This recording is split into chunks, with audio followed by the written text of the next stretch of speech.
Hello, everyone, and welcome to our webinar, Rethinking the Value Exchange, Customer Loyalty with Personalized Experiences. Thanks for joining us. I'm Samantha from Digiday, and I'll be your moderator. Today's webinar is sponsored by SessionM. By putting data at the heart of engagement, their platform is designed and engineered to make your customers more loyal and your business more profitable. A question and answer period will follow the presentation, so please stay with us until the end. Feel free to submit questions at any time via the GoToWebinar panel. If you're live tweeting along with us today, use the hashtag #LoyaltyAsAnOutcome. Everyone who registered for today's webinar will also receive an email with a recording of the session tomorrow, so stay tuned for that. We're joined today by Patrick Reynolds, Chief Marketing Officer at SessionM. Patrick leads marketing efforts for SessionM. Prior to that, he ran marketing and strategy for two successful startups in the streaming audio industry. He also has client-side experience as CMO of a publicly traded retailer, as well as multiple leadership positions with leading international advertising agencies. Patrick has contributed articles on mobility to Forbes, TechCrunch, and VentureBeat, among others, and has spoken at CES, NAB, and SXSW. He's a graduate of St. Bonaventure University. Okay, let's get started. Patrick, take it away. Thank you very much. That actually was an adventure going to St. Bonaventure University, but I appreciate the introduction and thanks everybody for their time. I apologize for you having to be subjected to this slide and a see and say, but let's move briskly through that and get to a little bit about SessionM very briefly, and then we'll talk a little bit about the meat of the presentation. And as you can see at the bottom left, the hashtag, if you are so inclined, is loyalty as an outcome, which is really a core theme that you'll be hearing today. Is we're not going to spend much time on loyalty as a program. We're going to spend a lot of time on loyalty as an outcome, and it is the outcome of excellent personalized experiences delivered at scale. And those are only possible through customer data management. So that's sort of the basic math that we're going to go through today. So SessionM is a platform, a SaaS platform, that many of the world's largest brands are on. And it is comprised mainly of three parts. The first is the customer data platform. That is where we are ingesting enormous quantities of customer data from things like social media, from point of sale, from e-commerce, from app, from mobile, from web. So we're ingesting all of this customer service, we're ingesting all this data. And then on the basis of that data, we're able to make very intelligent loyalty and offer recommendations for the next best action, next best offer, next best experience, and so forth. And when we do that, we deliver it across the right channel at the right time in the right venue. And the outcome is you have a customer that's loyal because they feel known and valued. So at the bottom here, you can see that we are all the time in real time associating data with the customers that create the data. Instead of just ingesting mounds and mounds of data, we're able to say this transaction is affiliated with this customer. And on the basis of that information, we're able to motivate the next best action for that customer. And when we deliver that in the right time, in the right way, in the right channel, that customer acts on it and feels like the brand gets them, and that makes them want to be loyal. Sometimes that transaction involves status points and tiers. Sometimes it just involves a really exemplary experience. There's no right or wrong answer. It depends on your sort of unit economics and your business plan, but the delivery of the personalized experience is the determining factor of loyalty in our experience. And we are not advancing our slide properly. Here we go. So what are the benefits of working on the SessionM platform? The first is you can reduce very manual, tedious processes and become much more nimble and agile. That can mean the same amount of people can do much more, or it means you can do the same amount of stuff with less people. There's pros and cons to both, depending on what you're trying to achieve. The second is that you can leverage quote unquote fast data for fast action with consumers. You don't have to wait until the customer has sort of left the engagement to do something really cool. Because you know that they're engaging in real time, you can do the most thoughtful action while they're there and have the maximum impact as a result of that. That allows you to improve the customer experience because it's highly personalized. People ask, can you still do kind of one-to-many offers and programs? Of course you can, and everybody's going to. And now is the time of year when you see a lot of that. But you also will see a lot of triggered experiences that are one-to-one based off of the customer's individual data. When you have that level of personalization, you're able to do a much more effective job cross-selling and upselling to the next best thing. So if somebody has bought 3, you may give them an incentive to buy that 4th, which would give them a status upgrade as an example. So you can be much more thoughtful and provocative in the way that you engage people because it's highly specific and your exposure is really controlled to that one individual rather than making that offer for your entire database as an example. And at the end of the day, what we're trying to do is motivate incremental purchases and high value behaviors at the individual customer level, which is the most both efficient and impactful way to do that. And when that happens, you can maximize customer lifetime value. You can get the most out of every customer without having to spend ungodly sums of money to sort of make mass discounts to everybody. So at a more general level, that was sort of a quick overview of SessionM. At a more general level, let's take a step back and talk about how loyalty was formerly defined. You know, it wasn't so long ago that most loyalty programs were very structured and rigid, and they were used to sort of defend various forms of kind of discounting by another name. So marketers, CMOs used to sort of go through data, pick the parts that they liked, and use those to support their strategy. So when somebody would say at the end of the third quarter, please show me your results for the quarter, you obviously wouldn't show everything. You would show the things that sort of cast your programs in the best light. That's kind of gone the way of the hula hoop a little bit. It's really no longer in vogue to do that. Data is not justification for what has been done. Data is the basis of what should be done moving forward. So, and the way that you look at data really is a matter of perspective, and we'll enlist Salvador Dali to help us illustrate this point. So depending on where you look at data, it can look sort of differently to you. It really depends on the context. So I can look at this and I can see a woman who is peering out at the ocean with a very sort of portentous sky above her. Or if I step back a little bit, I see an entirely different picture. Maybe I see Abraham Lincoln, maybe I see something different. It's the exact same painting. I've done nothing to it. It really just depends on where you're standing, what your angle is, and that sort of bit of context that you bring to it. And that's really the way it is with data. It really is all in how you work with it, look at it, interrogate it from all angles, not just looking to support your thesis, but looking how can we put this data to use to the greatest impact and benefit to the business and to the customer experience. So what we've seen in all of the clients that we work with are people are sort of moving away from trying to gaze into their crystal ball and predict what's going to happen in the first, second, and third quarter on the basis of their experience, their gray matter, their title, their station, et cetera, et cetera. They're moving away from that, and they're moving towards looking at all the first-party data that they have access to in real time in the present, and in real time making course corrections and recommendations and developing programs in real time that maximize each customer's potential here and now.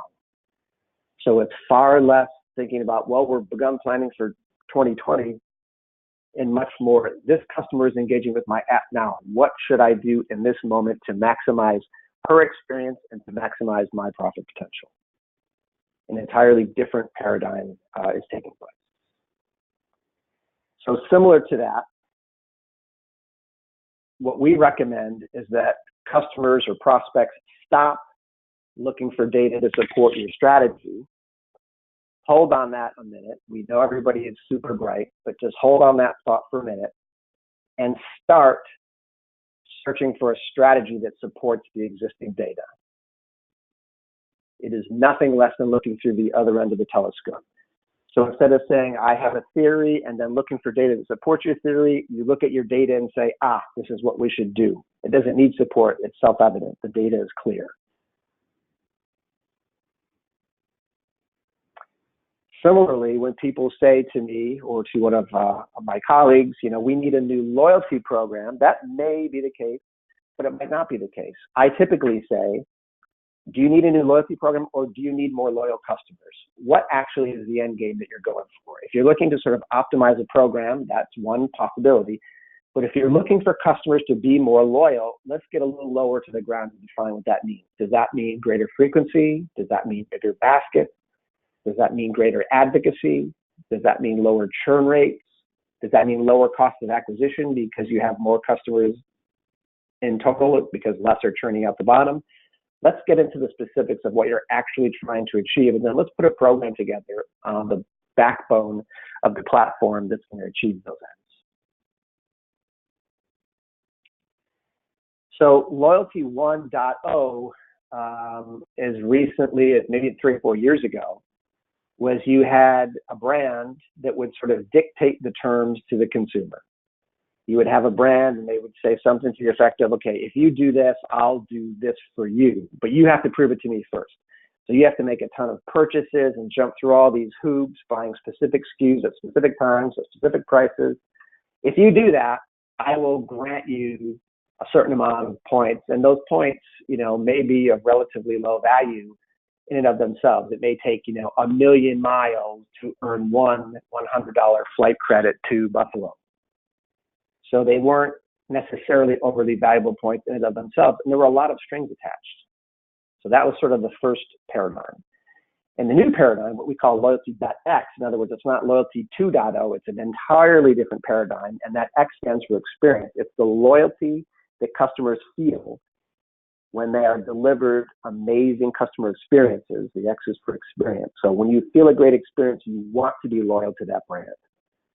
Now the power has shifted from the brand and more to the customer, or at least at a stasis, at a balance, where now the customer is much more in charge and they've turned the tables. And what the customer is essentially saying is, no, I'm not going to play by your rules only. If you deliver great experiences to me, I will continue to do business with you.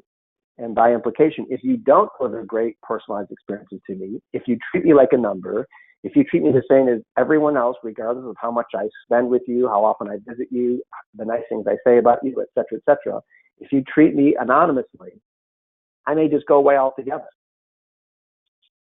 And brands are really waking up to this possibility. There are many more super competitors out there, and churn is an ever-present risk. If you don't deliver amazing customer experiences, you will not have loyal customers, and you cannot deliver amazing customer experiences if you don't have tremendous facility with customer data, usually in real time. Don't take my word for it, even though I did have an adventure at St. Bonaventure. Take the word of renowned experts at Forrester, who say, in part, the following: grounded in customer data, unstructured loyalty initiatives influence and encourage customer loyalty without a structured giving back. They originate in various departments, from marketing and product development to the call center, and they focus on cross-sell, upsell opportunities to improve the brand experience, reduce churn, and increase engagement and customer lifetime value. So let's unpack that a little bit. Unstructured loyalty initiatives. That means it's much more nuanced and complex than do get. Do get says, take 10 flights, get the 11th flight free. That's very structured. The problem with that is you're actually incenting churn. So, okay, I'll take your 10 flights. When I get my free flight, I'm going to go somewhere else. Or when I buy 3 and get the 4th, I'm going to then try the same trick at another brand. Or you have a competitor that says, oh, really? It's buy 10, get the 11th free with them. How about buy 8, get 9 free with us? You're sort of promoting a leverageable opposition. So a lot of the best brands, and we're going to talk about some of them in a minute, have a lot of unpublished loyalty programs that aren't directly tied to points in an overt way. So hey, it's a slow day, I'm going to double points today, or we're having a weather situation. That doesn't say in the contract that on really cold days you get double points, but I need business on cold days, so I'm going to offer double points. These kinds of real extemporaneous programs we found to be much more successful than some highly structured programs, but ideally there's a combination of both. You need to publish what a program is, but then you need to go above and beyond and color in the spaces that aren't sort of outside of the lines. So you have to sort of make it more robust than just what's published and do things that are below the line or unpublished. The other thing is, if you look at, it doesn't have to be just a marketing thing. So if a customer has a really bad experience, you can use personalized experiences and leverage loyalty technology to improve upon that. Hey, we're sorry you had to make a return. Not only are we going to replace that product, we're going to give you an upgrade to access things that other people can't for your trouble. There's a lot of things you can do, and great loyalty programs are across the company. They don't just live in the exclusive domain of marketing. They cross departments, they cross silos, almost by definition, actually. And then finally, if you look at, they're going to improve the brand experience. Okay, that's kind of marketing. Reduce churn, increase engagement, and increase customer lifetime value. Everyone in every company wants those things. From the CEO to the CFO, to the CIO, to the CTO, to the line person. Everybody wants those things, and a really robust loyalty program can do it. So to exemplify that point, you see here in the past, you may have had something like, in the 70s, 80s, or 90s, like a punch card, right? That would be the loyalty program. Sure, have you got a loyalty program? Yeah, it's buy 9 and get the 10th hookah free, which is, I have to say, a very entertaining proposition. But now you may find that when you're a member of a hotel's loyalty program, you get to access your room through the mobile app. So you don't have to wait and get in line for a key or do any of that kind of stuff when you check out. It's just, oh, I recognize that you're here, maybe through a beacon. Your room, through push notification, you get your key, you go, it'll tell you what room you're in, you go straight up and you get in without any hassle. Those are the kind of benefits. Those are the kind of personal experiences that make people loyal. If you can save me time and money and reduce friction, I'm in. It's much bigger than buy 9, get the 10th hookah free. Much bigger proposition rooted in experiences, not points. So basically, all of the marketers and clients that we have are working with trying to unlock the best experiences for each individual customer. And it's a combination of the offer, this thing, whether it's a product or experience. So what's the right thing that's going to motivate that customer? At what cost or price is it going to get them to be motivated? And then the experience is, how do we deliver that? Playing with, some people are super price sensitive, so that will be lead. Some people are super experiential, that would be the lead. Some people are sensitive to one SKU but not another SKU, so you'd want to put the right SKU in front of the right person at the right price and the right kind of packaging or experience. Unlocking those combinations for each customer, increasingly with the help of AI and machine learning, is really the name of the game. When you get those 3 things unlocked, you have amazing loyalty as an outcome.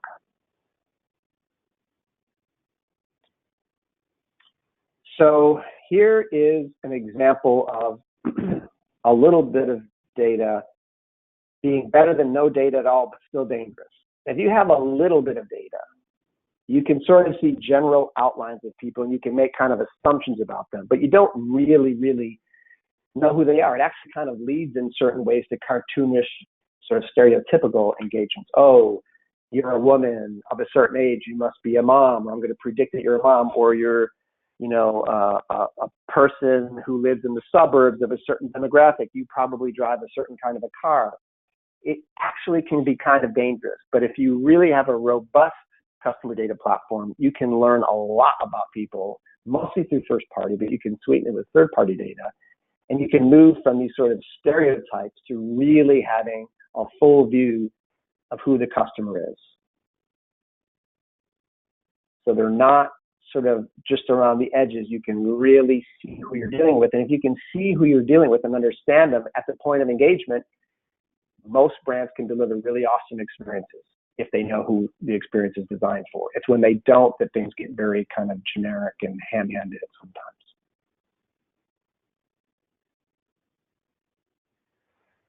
Similarly, if you have just a little bit of data, you can kind of make out a few faces in the crowd, but not enough to really have a clear grasp of who you're designing products for, experiences for, campaigns for.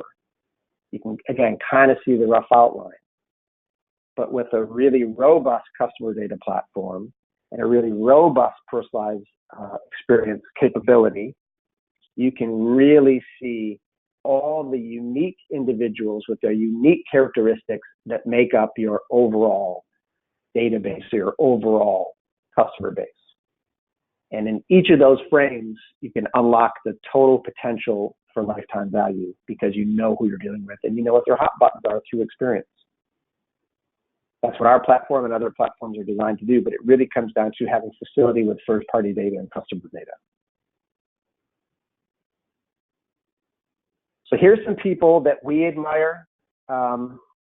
We think do an amazing job of walking the walk that we espouse. They're not all clients of ours. They're just people that we think do a really cool job, and they're across different categories. So I want to take you through a few of those.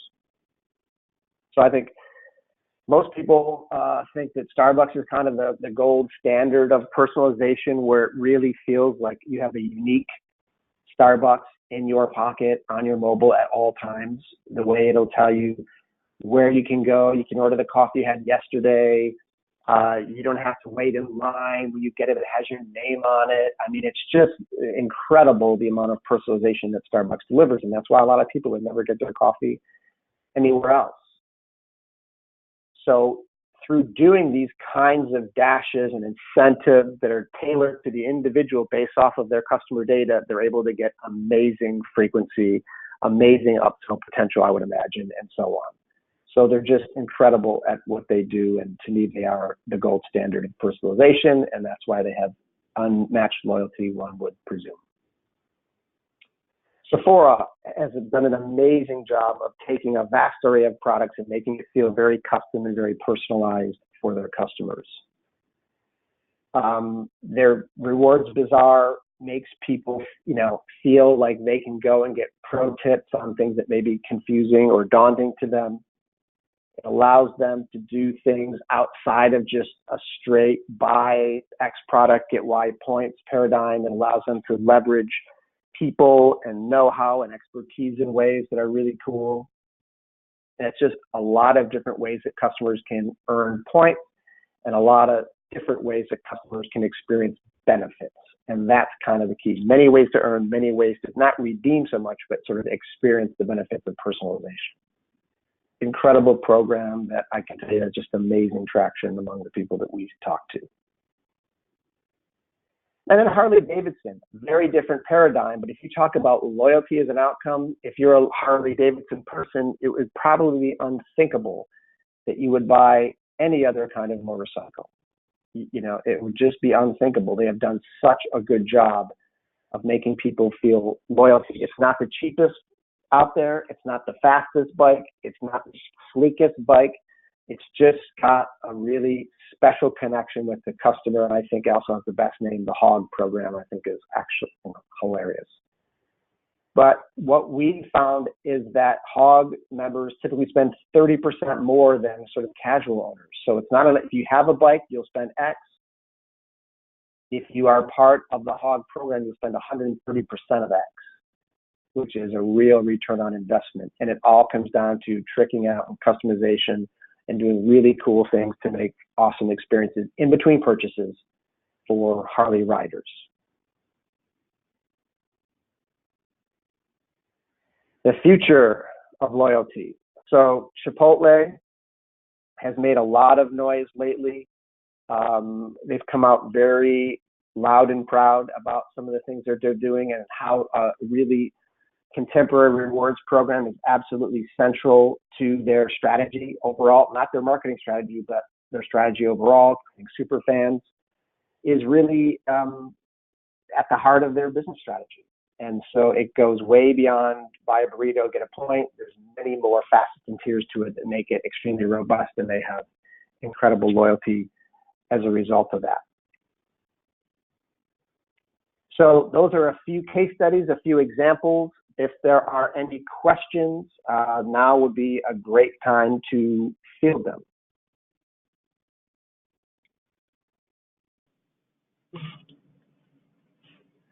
Thank you, Patrick, for all of your great insights. And this is just a reminder for all of our attendees. The full recording of the webinar will be made available to you in a follow-up email tomorrow. So we're now going to move on to the question and answer portion of the webinar. And you could submit questions at any time still through the GoToWebinar panel. So we have a question right here, and it asks, what kind of outcomes can you expect from personalized engagement, and how are those measured? That's a great question. It is slightly contextual to the type of business you are, whether you're a service business or a product business, etc. But basically, they come in three big buckets and then some nuance. So the first thing is frequency. I think you're going to find that people that are a part of really modern, robust loyalty programs visit your site or your store more often than casual customers. So there's a cause and effect there. They're incented to go, but they also want to go because they're incented. So there's sort of two vectors at play there. So I think frequency, increased frequency, we see across the board. Customers tell us that their consumers have a much higher frequency than just casual walk-up customers. So that's the first thing. Secondly, is oftentimes they'll have larger baskets or they'll make bigger purchases. Sometimes that's because there's incentive to do it, but usually it's because the offer is so personalized to them, it's tailored to them, and it makes it very easy for consumers to take advantage of it. So larger baskets or bigger checks is typically something that we see across the board as well. And then the third thing is greater advocacy. They're much more likely, whether you have NPS or any other kind of sort of net promoter score metric, to have higher advocacy levels there. So they're really satisfied with the brand. And again, it's not because of the status points and tiers alone. That might be a part of it. More often, it's because the kinds of experiences, the kinds of offers they're getting are just spot on. They nail it much more often than not. And as a result, they feel like, yeah, this is a great company. They get me. They're constantly giving me offers on things that are right in my wheelhouse. And if I didn't know they were in my wheelhouse, I came to discover that they actually are in my wheelhouse. So there's also a discovery element. It's not just selling the same thing over and over again. It's if you like this, you'll probably also like that. It's kind of the wisdom of crowds thing. So I would say those are the three big things. And then operationally, usually you can take costs out of the system because you're not blasting mass discounts to everybody. You're being very judicious. It's more of like a dropper, an eyedropper than a fire hose of discounting, as opposed to BOGOs or 10% off for everybody. You're just extremely judicious in how you dole out any discounts, if you use discounts at all. So I think people find that their acquisition cost and their overall marketing spend goes down. Good question. So are you a more appropriate solution for some verticals versus others? Most of our business comes in four kind of bigger verticals. We have a lot of retail customers, frequency and a lot of transactions is really helpful. So retail is a really big one. We have a lot of brands there, general, specialty, you name it. We have a lot of restaurants, from quick service to fast casual, that we work with, and they, have even more frequency, frankly, smaller tickets, but greater frequency. So they're a really good candidate for us. Also a very competitive field, and so they're looking for any point of differentiation they can have, and a great program is one of those. And we do a lot of sort of consumer goods or consumer packaged goods, and these are companies that up until recently didn't really have direct relationships with their consumers, right? So if you're a packaged goods company, you sell to a retailer, and maybe the retailer shares some of the purchase data with you, but maybe they don't. Maybe you just sort of, get a check and you don't really know kind of who bought that. With a lot of our programs, the company is trying to forge a direct relationship with the end customer. So maybe they would use something like receipt capture, where you would upload your receipt and you would get a discount on a subsequent purchase. But in doing so, you'd know kind of who made a purchase, what else was purchased at the same time, what location it was purchased at, what time of day or night or week it was purchased at. There's just a lot of good data that you can start to collect to build out a much more robust composite of who your end consumer is, and a loyalty program is a great way to sort of unmask a formerly anonymous customer and really start to gain some first-party data. So that's a really big one. And then the last one is travel and hospitality. A lot of hotels and a lot of airlines and those things have a need in hyper-competitive markets to really have this as a point of differentiation. So those are the four most common verticals that we operate in.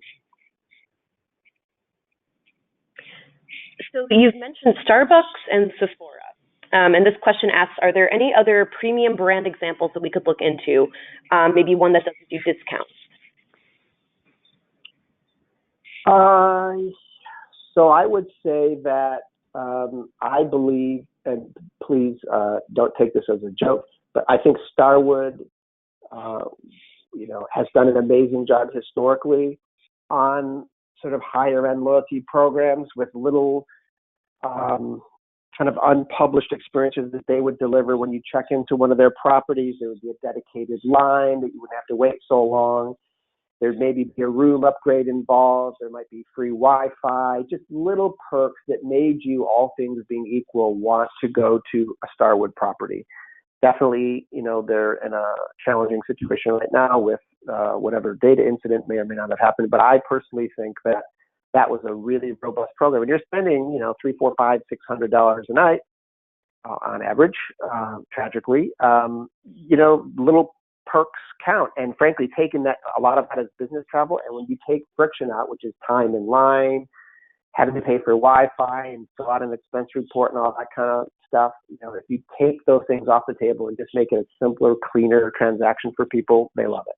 I know that I did. And I think, Amex is another example of somebody who's always had a lot of benefits to membership, to kind of quote their tagline, but they really are things that you get in terms of loss protection and fraud protection and a number of access to airline lounges and such that you could get with Amex that really kind of made it worthwhile. And it costs hundreds of dollars to have a platinum card or greater. But most people, especially business travelers, think it's worth it. And I agree.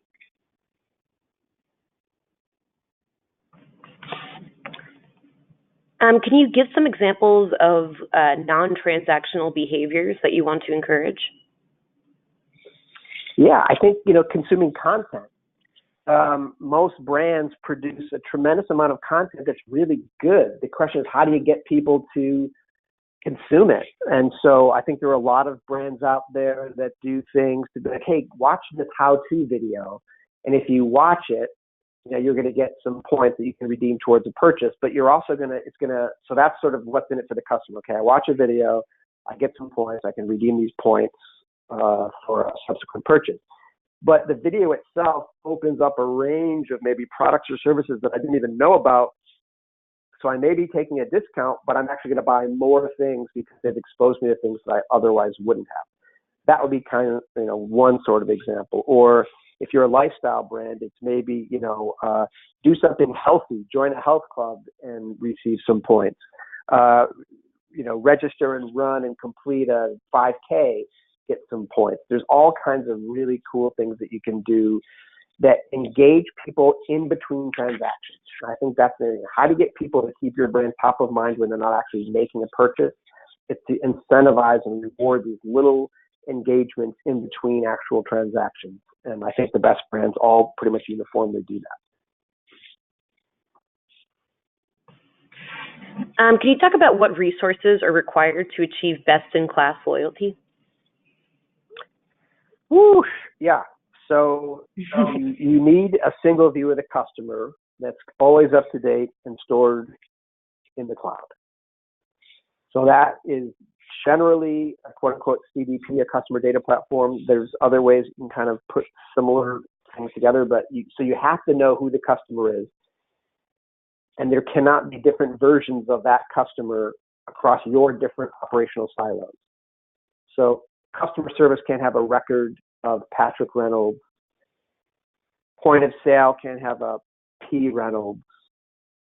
The app can't be a PJ Reynolds, and so on and so forth. There's only one for better or worse, probably for better. There's only one me, and I engage across all these different silos, but that's just the same person. So you have to true up all that data into one single operational profile that's stored in the cloud. So that's the first thing. Generally, that takes a CDP. The second thing is it's cool to have an operational profile that's up to date and stored in the cloud, but it's really only cool if you do something with it. So the ability to act on that information in real time or near real time is critical. So that's where you have to take insights and put them into action with personalized experiences that are derivative of the data that you are capturing and ingesting all the time. So if you're gathering all this first-party data in real time, storing it in the cloud, and then every month you're kind of deciding what to do with it, you've sort of missed at least 50% of the equation, which is if somebody's engaging in your app, you have to engage them back right then. You can't next month say, hey, I saw that you were in our app last month. That doesn't really work optimally. So it's the ability to act on the data in real time that's sort of the second key component. All right, so unfortunately, it looks like we've run out of time, but please feel free to tweet any additional questions to our presenter using the hashtag #LoyaltyAsAnOutcome. Yes, so thanks again to Patrick and, of course, to SessionM, and thanks to all of you for joining us today. We hope you learned something. Keep an eye on your inboxes tomorrow for a link to the recording, which you can watch on demand. Thanks again, and please enjoy the rest of your day. Thanks, everybody.